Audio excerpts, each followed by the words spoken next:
Halo, assalamualaikum warahmatullahi wabarakatuh. Jumpa lagi dengan saya guys di channel Fahmi Akia.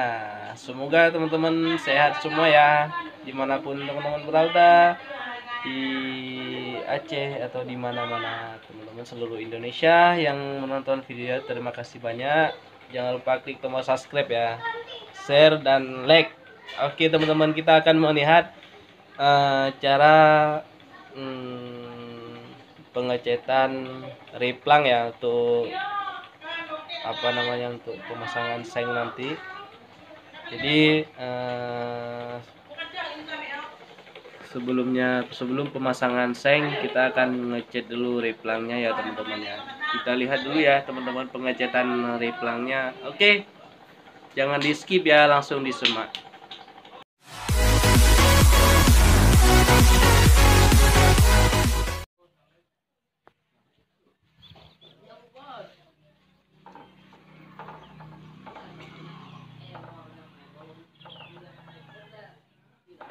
Kalau kena macam ni.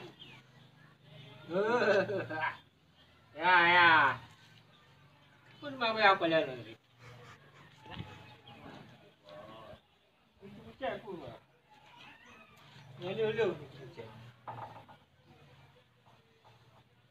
Jadi dah TikTok.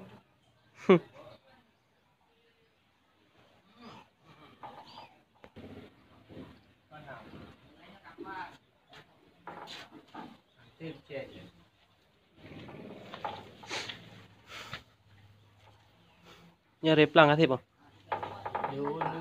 Hah?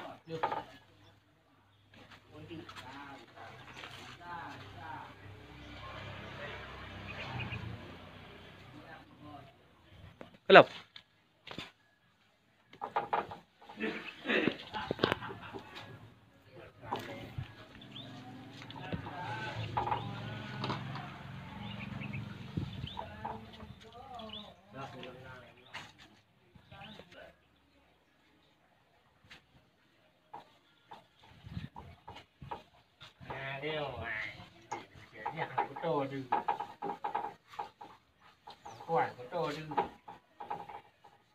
Mana dia becek dah?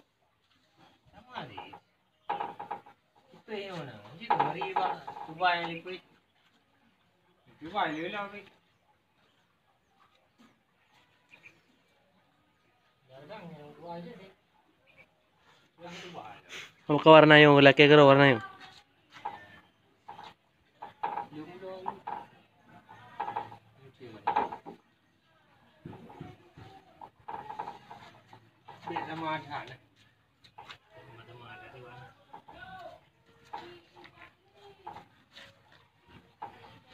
Kata Cik Mardiah atau biasa, apapun biasa.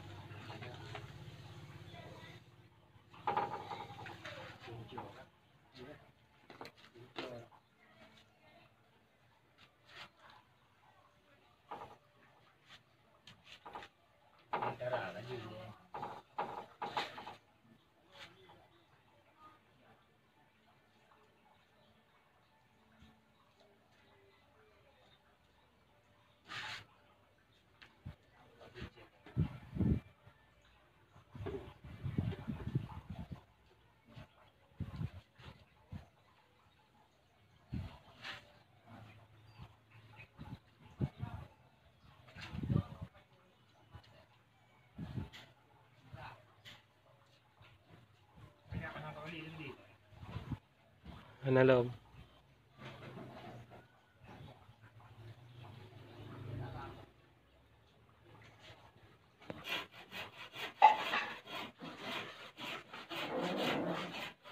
Oh.